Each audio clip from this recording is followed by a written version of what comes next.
Well, hi all, it's the following day, and yeah, after the 5 silvers at the Eggman permission, oh yeah, what a day. So just to recap then, so basically I found myself, and I thought immediately they were 2 shillings stuck together like a pocket spill. And do you know what, I don't know if you can get that, but just sort of directly above the top of my finger there, I'll move it about in the light, you can get an S and a V. So I think that confirms it as William the third, because if you look at his shillings, there's a V and an S.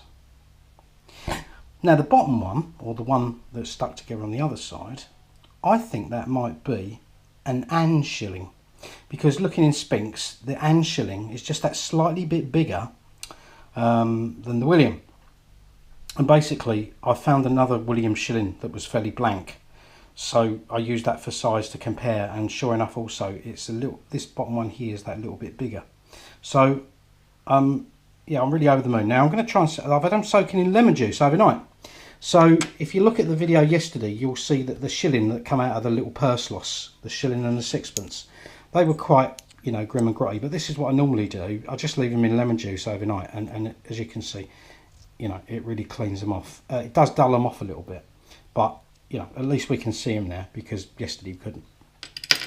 So that's 4.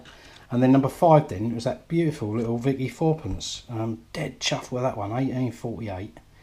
And I'm really over the moon, because the signal that I had, it really wasn't a signal as we know it. You know, I can hear the background noise in my, what I call Fin program. Nickname Finders, Keepers, Losers, Weepers, because that's me.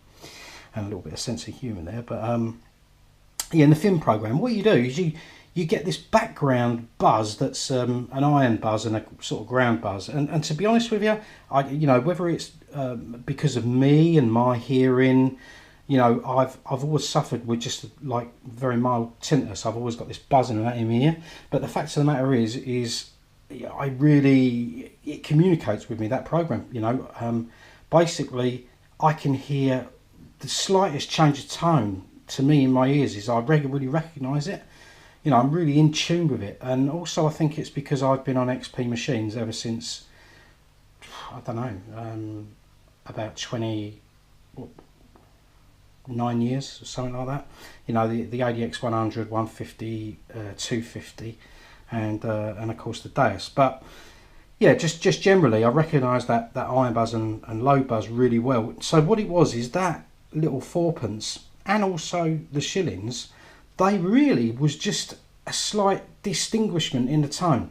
You know, it was a case of, like, as I say, I recognise it and I go, oh right, I'm digging that. You know, there was no signal, it was just a different noise as I moved over it. You know, you call it a splutter or a lifting tone, but when I say lifting tone, you know, it's like there was no dirt signal. It was just a twinge. I don't know if I really how best to describe it. And then of course one spit and 2 spits later, I'm starting to get, again, not a two-way tone but a bit of a tone, and then still in the ground it's like a one-way tone, and then when I got it out it was obviously two-way, as you see on the videos. Now whether that's because it's dry at the moment as well, and I really do think it is, but I'm just explaining that's basically, look, I've been on a run of fines lately. Can I put it down to the deus? Well, no, because, you know, I still take my gold max out, but it's still that XP tones that I'm used to, and I still find with it.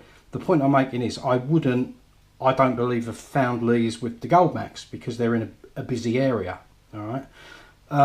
But equally, you know, where I've been, quite a few people have been over it. We've all been over it. You know, there's no such thing, I don't think, as done to death. But the point being is that I'm going obviously back again just to test my theory out now, and I'll try and do some live digs of when I hear a lifting tone, you know, and I'll put the you know, my earplugs next to the camera and see how we get on. However, so what I'm going to try and do is kind of separate these coins now, and I hope you're catching it, without obviously cutting myself, because I'm using a knife, which is probably a bit challenging how I'm going to do this. So I think what I might do is do that, and hopefully you'll be able to see me.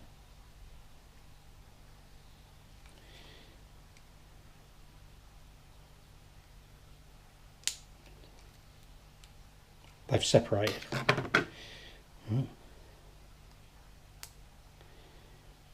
Are they blank?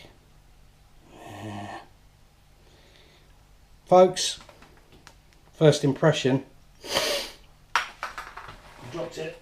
First impression is they look a bit blankety blank. But let's get them in the old LJ for a couple of hours. We've separated them now, so let's get them in the LJ and see how they perform. I'm going to have my cup of coffee. Hey, at least they've separated. Well, there we go. So there was just a little bit of explanation about my fin program. It's based on basically the old Goldmax. So that's the setting I use it from. So has it got anything to do with it? Well, I don't know. But what I can tell you is, and I will demonstrate this in the field, is, and I didn't video it because I just had suspicions, but basically when I've got a signal in my fin program and it's like, and I know it's a deep signal, and even some signals that are fairly loud in fin, I'll flick it into the hot program, Gary's Hot, you don't even get a signal out.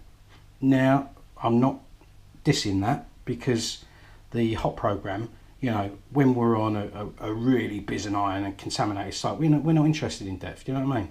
And we're only interested in a couple of inches, if that. So it's got its place, and I'm not dissing it because I use it. Well, I don't anymore, but I used to use it when I was on a busy. This fin is coping with busy sites really, really well. And if anything, it quietens it down.